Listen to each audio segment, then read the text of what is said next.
saur. Yen wis krungu gending ini, ayo padha ndang tanyo. Wis ndang rauh, ndang saur.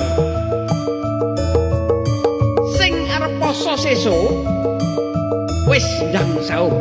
Saur minangka sunahe Rasul. Wis ndang